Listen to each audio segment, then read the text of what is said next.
Most welcome है जी आप सभी का मेरे न्यू ब्लॉग में। तो राधे राधे जी सभी को। और सबसे पहले तो भाई आज का मेरा टॉपिक रहने वाला है अपनी दुकान को लेकर। तो काफ़ी लोग कमेंट में पूछ चुके हैं कि कभी आप घर पर दुकान दिखाती हो, कभी घर पर सिलाई का काम दिखाती हो, कभी आप शॉप की दुकान दिखाती हो। तो चक्कर समझ में नहीं आता।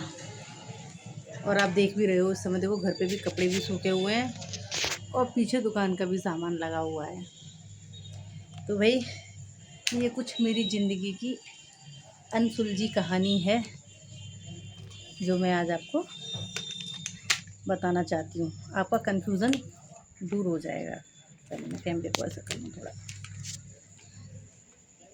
तो भाई जैसे कि काफ़ी लोग जो मेरी पुरानी वीडियोस देखते हैं, सबसे पहले मैं बता दूँ कि यूट्यूब पर तो नहीं, लेकिन फेसबुक पर जो मुझे ज़्यादा देखते हैं, इंस्टा पे जो ज़्यादा देखते हैं, तो उनको तो बहुत कुछ को तो पता है मेरे बारे में।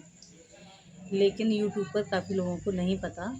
लेकिन कमेंट मुझे बराबर दोनों पे ही आते हैं, फेसबुक, इंस्टाग्राम, यूट्यूब पर, कि आपकी दुकान सच में कौन सी वाली है और आप सच में कौन सा काम करती हैं। तो मैं आपको बता दूं, पिछले 2 साल से मैंने यहाँ की दुकान अपनी जो है वो बंद कर दी है। 2 साल से मैंने मार्केट में अपनी दुकान कर दी है। और रही बात ये पीछे जो सामान रखा हुआ है, तो आपको भी पता है कि अगर कोई दुकान बंद करे या ख़त्म करे या नहीं कुछ भी उसके संग कोई दिक्कत हो, तो कुछ ना कुछ सामान बच ही जाता है। तो कुछ ऐसा ही हाल है मेरे सामान का। तो हिसाब लगाऊं तो समथिंग अभी अभी दूसरी अलमारी में, इसके पर्दे के पीछे भी अलमारियां बनी हुई हैं, उनमें भी लगा लगा हुआ है सामान। तो मिनिमम मैं कहूँ तो अभी भी 2 लाख से ऊपर का सामान अभी भी मेरे घर पे वेस्टेज पड़ा हुआ है दुकान का।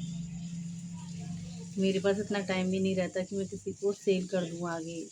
और तुम्हें पता है कि पुरानी दुकान का सामान फिर चाहे सामान नया भी हो, लोगों को वो पुराना ही लगता है।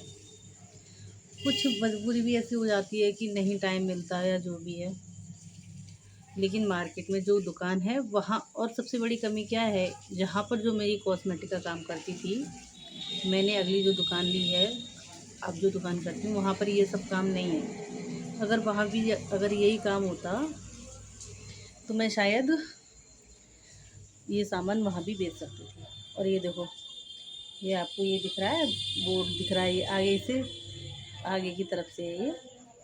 तो ये मेरी दुकान का बोर्ड भी लगा हुआ है, जिससे आप लोगों को लगेगा कि हाँ दुकान सच में थी, मैं झूठ नहीं बोल रही। बाहर भी बोर्ड लगा हुआ है, वो बोर्ड भी अभी तक हटवाया नहीं है मैंने। और देखो ये रही मेरी सिलाई मशीन। रही बात सिलाई की, तो आप लोगों को पता है मुझे सिलाई करने का बहुत शौक़ है, इसीलिए सिलाई का काम मैंने बंद नहीं किया। लेकिन हाँ, पहले से मैंने कम कर दिया है। पहले मैं प्रॉपर सिलाई का काम भी करती थी दुकान के साथ साथ, लेकिन अब मुझे टाइम नहीं मिलता है इतना। अब तो ये है कि जितना टाइम मिल जाता है उतनी देर सिलाई कर लेती हूँ, रात में, सुबह में, या नहीं मिलता तो नहीं भी करती। तो अब तो आपको क्लियर हो गया होगा मेरे घर की दुकान की और बाज़ार की दुकान की, प्लस मेरे सिलाई के काम की। बहुत लोगों के क्वेश्चन थे ये, इसे लेकर कि और पीछे प्लीज़ ये कपड़े रखे हुए हैं, इन पे ध्यान रखते हैं। अब घर भाई जैसा होता है, घर में जैसी व्यवस्था होती है लोग वैसा ही करते हैं।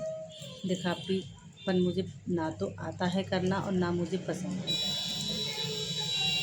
और हाँ, एक कमेंट और आते हैं मुझे मेरे घर को लेकर कि आपका घर काफ़ी पुराना है। तो इसके बारे में मैं आपको नेक्स्ट वीडियो में बताऊँगी, अपने घर की कहानी।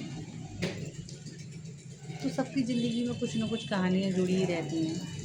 तो बस मेरे जीवन में भी कुछ बहुत अनसुलझी बहुत कहानियाँ हैं। लेकिन हाँ, ये बात है, अगर आप मुझसे जुड़े रहोगे तो मैं आपको घर की अपनी सारी कहानियाँ भी बताऊँगी, अपने से रिलेटेड जो सही है। मैं खाली वीडियो के पर्पज़ से ये सब शूट नहीं कर रही हूँ। असल में मेरी कहानी वही है जो मैं आपको बता रही हूँ। मुझे ज़्यादा झूठ बोलना नहीं आता और ना दिखावटीपन आता है। सबसे बड़ी बात यह है कि मुझे दिखावटीपन नहीं आता। शायद इसीलिए मैं बहुत लोगों को बुरी भी लगती हूँ और शायद बहुतों को अच्छी भी लगती हूँ। दिखावटीपन मुझसे नहीं होता। तो आपको कैसा लगा मेरा ब्लॉग बताना, और आपको कैसी लगी मेरी सच्चाई जानकर। तो चलो जी, बाय बाय, मिलते हैं आपसे नेक्स्ट वीडियो में, तब तक के लिए राधे राधे।